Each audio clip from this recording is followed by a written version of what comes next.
हमारे यहाँ लाइट चली गई थी। सद्गुरुदेव भगवान की जय हो। अब अंक 344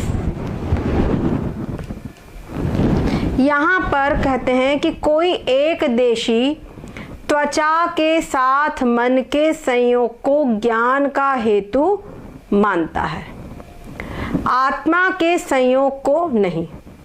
जैसे यहाँ पर उन्होंने आत्मा के साथ मन के संयोग को ज्ञान कहा था ना, तो कह रहे कोई ऐसे भी नैयायिक है जो आत्मा के साथ, जो कि त्वचा के साथ मन के संयोग को ज्ञान का हेतु कहते हैं, आत्मा के साथ के संयोग को नहीं। सुषुप्ति में पुरीतत नाम नाड़ी में मन प्रवेश करता है। उनके अनुसार सुषुप्ति अवस्था में एक पुरीतत नाम की कोई नाड़ी है, उस नाड़ी में मन प्रवेश करता है। त्वचा से मन का संयोग है नहीं, इसीलिए सुषुप्ति में ज्ञान नहीं होता। त्वचा से मन का संयोग नहीं होता है, इसीलिए सुषुप्ति में ज्ञान नहीं होता। उनके मत में त्वचा से संयोग वाला मन ही ज्ञान के द्वारा दुख का हेतु होने से दुख है। केवल मन नहीं, केवल मन जो है वो दुख का हेतु नहीं है। उनके अनुसार जो मन है उसका जब त्वचा के साथ में संयोग होता है तो वो दुख का हेतु है, केवल मन दुख का हेतु नहीं है। आगे कहते हैं मोक्ष में त्वचा के नाश से उसके साथ संयोग है नहीं। जब मोक्ष काल होता है तो त्वचा के साथ में संयोग नहीं होता मन का, इसीलिए मोक्ष काल में दुख नहीं है, इसीलिए ज्ञान होता नहीं। मोक्ष काल के अंदर में उसका संयोग नहीं है, इसलिए ज्ञान नहीं होता। मोक्ष काल में मन भी नहीं है, परंतु दुख का हेतु जो ज्ञान का जनक त्वचा से संयोग वाला मन ताका संयोग के नाश से नाश होवे है। समझ में आई बात? जब मन भी नहीं है मोक्ष काल में और त्वचा भी नहीं है, तो जब दोनों नहीं है तो उनका जो संयोग होगा, वो संयोग से जो दुख उत्पन्न होना है तो उनका संयोग भी नहीं होता, इसलिए दुख भी उत्पन्न नहीं होता। इसलिए मोक्ष काल में न्यायियों के मत में जो न्यायवादी है, न्याय दर्शन को मानने वाले हैं, उनके अनुसार मोक्ष काल में इसलिए दुख नहीं होता। इस रीति से मोक्ष काल में परमात्मा से भिन्न ही दुख रहित होके व्यापक आत्मा जड़ रूप स्थित होता है। क्यों? ज्ञान गुण से आत्मा का प्रकाश होता है। ये बात समझो कि जो ज्ञान गुण है उससे आत्मा का प्रकाश होता है। इनके अनुसार जो ज्ञान है वो भी आत्मा का गुण है, तो कभी रहता है कभी नहीं रहता। तो ज्ञान गुण से आत्मा का प्रकाश होता है, तो जीव का ज्ञान संपूर्ण इंद्रिय जन्य ही है। तो जीव का जो भी ज्ञान है वो इंद्रिय जन्य ही तो है, ये इनका कहना है, नित्य है नहीं। उस इंद्रिय जन्य ज्ञान का मोक्ष काल में नाश हो जाता है। तो जो इंद्रिय जन्य ज्ञान है उसका मोक्ष काल में इंद्रियां ही नहीं रहती तो ज्ञान भी नहीं रहता। इसीलिए प्रकाश रहित जड़ रूप होके आत्मा मोक्ष काल में स्थित होती है। समझ में आ गए? इनके अनुसार मोक्ष काल में जो इंद्रियां हैं, इंद्रियों का ज्ञान आत्मा के साथ मन के साथ कोई संयोग है नहीं, तो जब उनका संयोग नहीं है तो फिर ज्ञान भी नहीं होता। इसीलिए मोक्ष काल में जो आत्मा जड़ होकर के स्थित रहती है। जब ज्ञान गुण होगा तो आत्मा चेतन रहेगी, और ज्ञान गुण नहीं होगा तो आत्मा जड़ होती है। ये इन्होंने पहले कह दिया है। यह न्याय का सिद्धांत है। समझ में आई बात? ये न्याय का सिद्धांत है। अब इसमें आगे पढ़ कर रहे हैं, न्याय मत में पूर्व उक्त प्रकार से दुख सुख, सुख दुख और बंध मोक्ष आत्मा को होवे है, इसीलिए आत्मा नाना है और संपूर्ण व्यापक है। इनके अनुसार आत्मा नाना है और संपूर्ण व्यापक है। अब आप ही समझ लीजिए कितनी बढ़िया बात कह रहे हैं। जब आत्मा नाना है, जब अनेक है, तो व्यापक कैसे होगा? आप कोई भी चीज देख लीजिए, जो व्यापक होगी, व्यापक भी है और अनेक भी है। यहीं पे एक विरोध समझ में आता है ना? और संपूर्ण व्यापक है। सर्व अल्प पदार्थों से जो संयोग सोई न्याय मत में व्यापक का लक्षण है। यहाँ पर समझिए, इनका जो व्यापक का लक्षण है वो भी अलग है। न्याय, इनका जो न्यायों का जो व्यापक का लक्षण है, जरा वो भी समझ लो। हम लोग क्या सोच रहे हैं, हम वेदांत के अनुसार लगा रहे हैं व्यापक, जो सब कहीं व्याप्त हो, तो वो नहीं है यहाँ पर। यहाँ व्यापक का अर्थ है जिस वस्तु का सभी अल्प पदार्थों से जो संयोग है, समझ गए?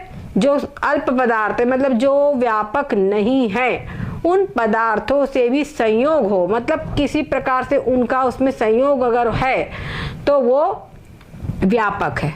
बस उसका संयोग होना चाहिए, ये इनका कहना है। और सजातीय विजातीय स्वगत भेद का अभाव व्यापक का लक्षण नहीं है। हमारे यहाँ वेदांत में सजातीय विजातीय स्वगत भेद का अभाव व्यापक का लक्षण है, पर यहाँ पर वो लक्षण नहीं है। क्यों? न्याय मत में यद्यपि आत्मा निर्वय है, न्याय मत में आत्मा निर्वय है, इसीलिए स्वगत भेद का भी उसमें अभाव है। जो निर्वय वस्तु है, स्वगत भेद यानी क्या होता है? स्वगत भेद का अर्थ होता है जो अपने अंगों के साथ भेद, जैसे हमारा हाथ है, हमारा पैर है, तो हाथ और पैर में अंतर है कि नहीं है? हाथ से और पैर में आपस में अंतर है, तो जो अपने अंगों के साथ जो भेद होता है उसको स्वगत भेद कहते हैं, है ना? उसको स्वगत भेद कहते हैं। तो जो आत्मा है वो निर्वय है, तो जब आत्मा निर्वय है तो उसमें स्वगत भेद कैसे होगा? निर्वय ने अवयव रहित, अंगों से रहित है, तो उसमें स्वगत भेद कैसे होगा? तो आत्मा में स्वगत भेद नहीं है। आगे कह रहे हैं परंतु सजातीय और विजातीय भेद का अभाव नहीं है, क्योंकि आत्मा नाना है। जब आत्मा अनेक है तो उसके सजातीय, आत्मा के सजातीय अनेकों आत्मा है, सब सजाती है, और आत्मा से विरुद्ध वस्तुएं और भी बहुत सारी है ना? कई वस्तुएं, तमाम वस्तुएं, तो सजातीय भेद भी है और विजातीय भेद भी है। आगे कहते किंतु सजातीय जो दूसरा आत्मा, उसका भेद आत्मा में है। जो एक आत्मा का दूसरे आत्मा से जो भेद है वो सजातीय भेद है, वो है न्याय मत के अनुसार, वो भेद है। और विजातीय अर्थात आत्मा का घटपट आदि के साथ में भेद, घटादिकों के साथ में जो अनेक वस्तुएं हैं, जड़ वस्तुएं जितनी भी हैं, उनके साथ में भेद, वो भी आत्मा में है। आगे कह रहे हैं इसीलिए सजातीय विजातीय स्वगत भेद का अभाव व्यापक का लक्षण नहीं है।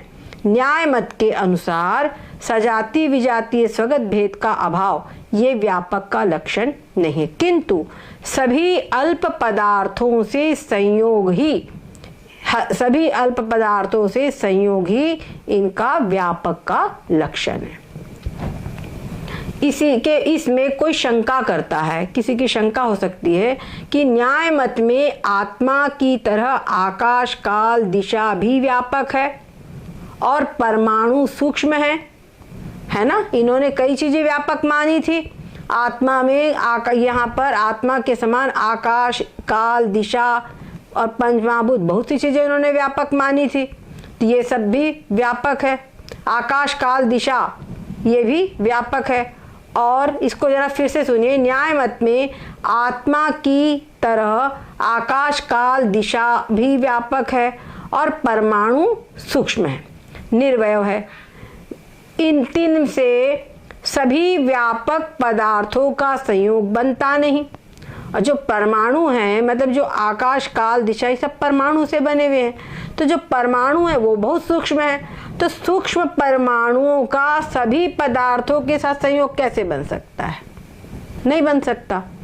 तो कह रहे हैं क्यों? क्योंकि जो परमाणु सावयव होवे तब तो किसी देश में आत्मा का संयोग होवे और किसी देश में अन्य व्यापक पदार्थों का संयोग होवे है। अगर परमाणु सावयव होवे तो कहीं, जैसे कोई हाथ पैर वाला है तो हाथ से पता चला कि एक चीज छू लिया, पैर से दूसरी चीज छू लिया, सिर से तीसरी चीज छू लिया। पर जो परमाणु है वो निर्वय है, तो और और अनेकों पदार्थ है, तो हर पदार्थ से उसका स्पर्श कैसे हो जाएगा, हर पदार्थ से उसका संयोग कैसे होगा। इसीलिए ये जो बात इन्होंने शंका वो बात कही है कि ये आत्मा के समान आकाश काल दिशा भी व्यापक है, वो बात समझ में नहीं आती, अर्थात वो नहीं है।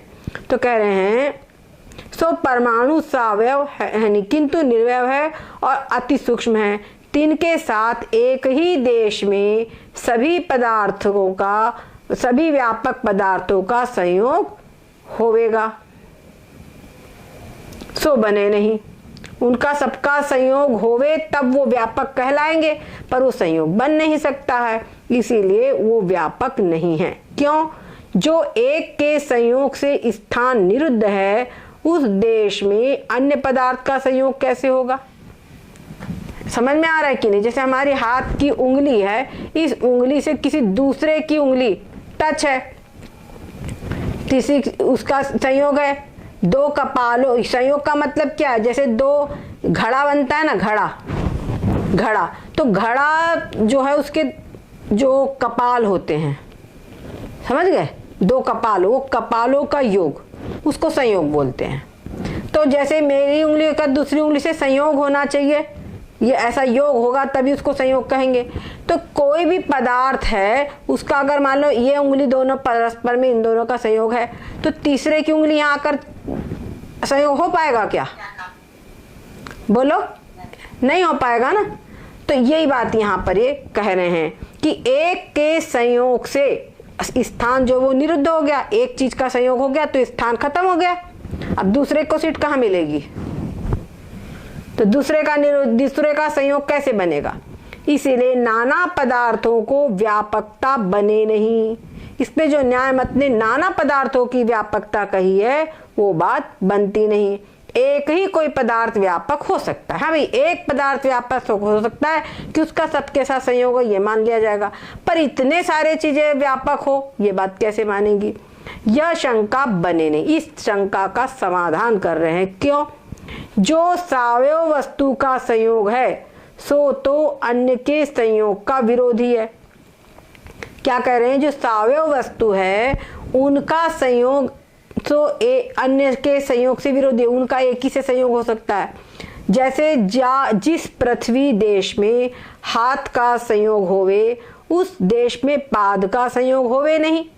पृथ्वी है, उसके ऊपर हम हाथ जैसे रख लिया, इतने हाथ पे हाथ रख लिया, तो जितने अंश में हमने हाथ रख लिया उतने पर पैर नहीं रखा जा सकता, या जितने पर पैर रखा है उतने भाग पर तो हाथ नहीं रख सकते, तो उतने उससे उसका संयोग नहीं बन सकता। तो यहाँ पर कह रहे हैं जैसे पृथ्वी देश में हाथ का संयोग होवे, ता देश में पाद का संयोग होवे नहीं, और निर्वय का संयोग स्थान को रोके नहीं। पर जो निर्वय पदार्थ है उस निर्वय पदार्थ से अगर संयोग होगा तो निर्वय पदार्थ का जो संयोग है वो स्थान नहीं रोकेगा। जैसे हमारा हाथ है, इससे आकाश का स्पर्श हो रहा है कि नहीं?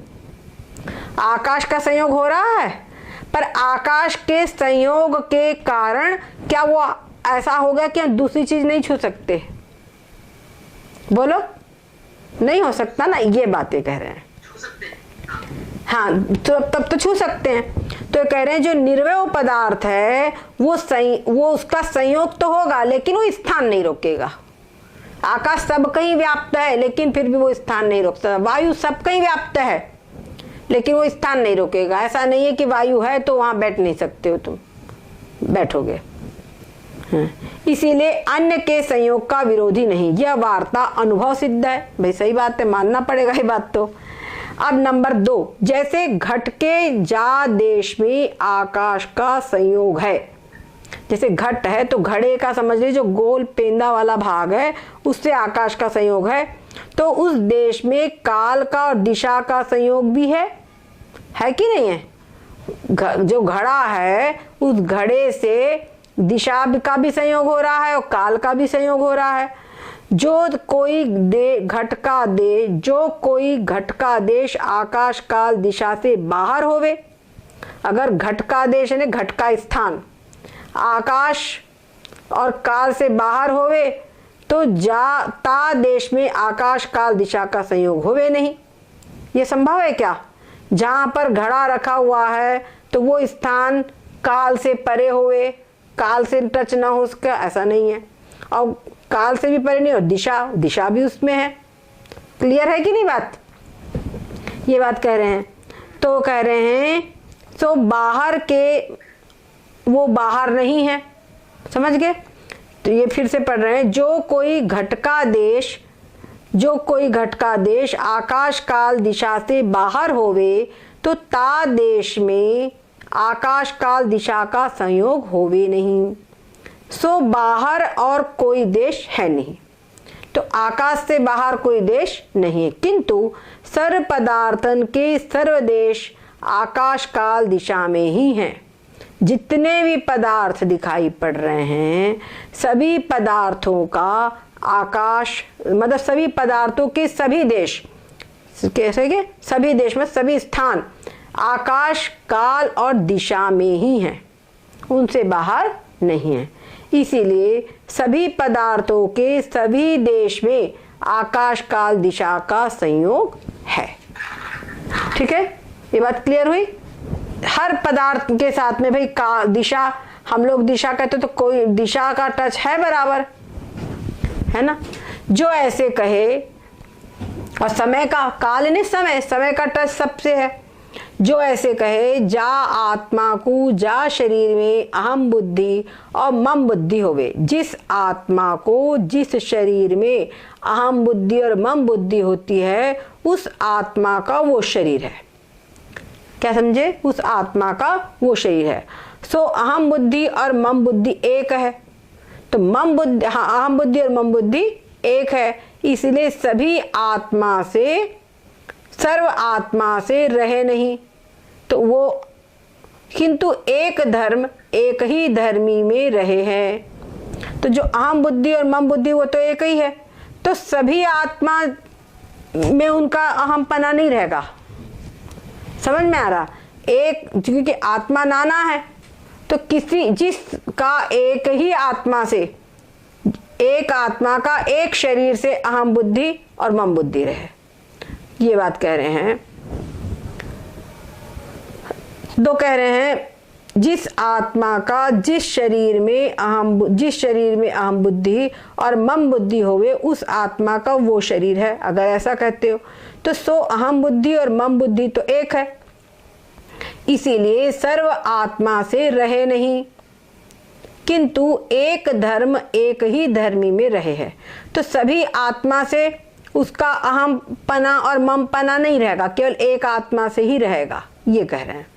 तो कह रहे हैं कि एक धर्म एक ही धर्मी में रहता है, इसीलिए एक ही आत्मा का शरीर है, एक ही आत्मा का एक शरीर है। जिस आत्मा का जो शरीर है उस शरीर के संबंधी मन इंद्रिय और बाहर के पदार्थ उस आत्मा के हैं। जैसे हम लोग हैं, जितने मनुष्य अनेक है, तो हर मनुष्य का जिसका अपना अपना बनाया मकान है, तो उसका अहम बुद्धि मम बुद्धि एक मकान में है अपनी, जिसको उसने बनाया है ना?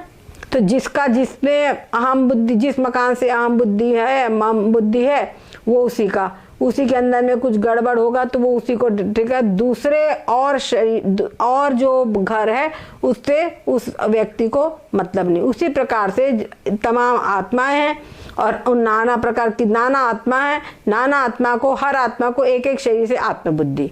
तो जिस आत्मा को जिस शरीर में अहम बुद्धि और मम बुद्धि रहेंगी वो आत्मा उसका वो शरीर उसका। समझ गए?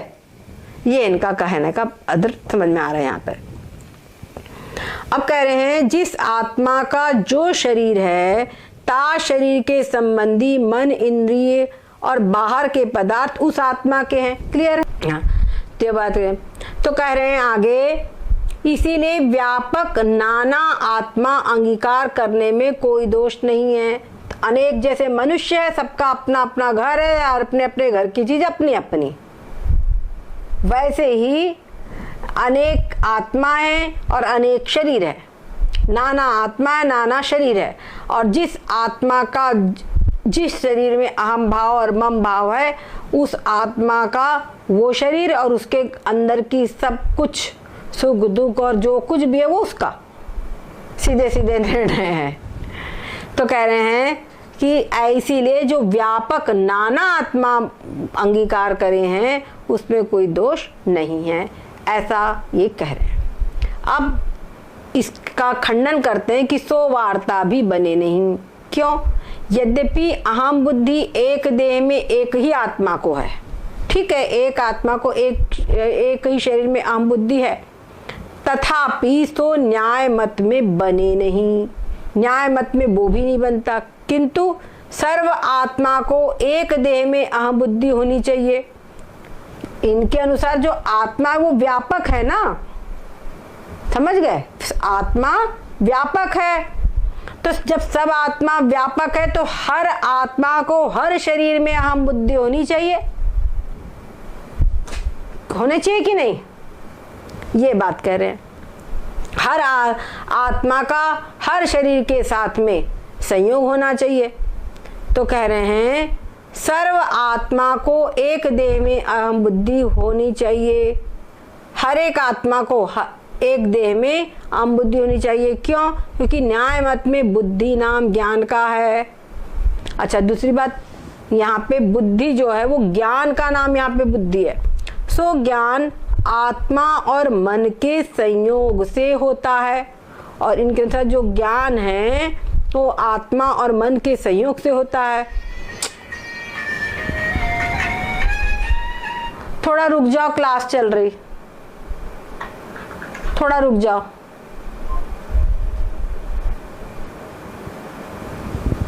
हाँ। सो ज्ञान आत्मा और मन के संयोग से होता है। सो मन के साथ संयोग सभी आत्मा का है, मन के साथ, क्योंकि जो मन के साथ में संयोग सभी आत्मा का है।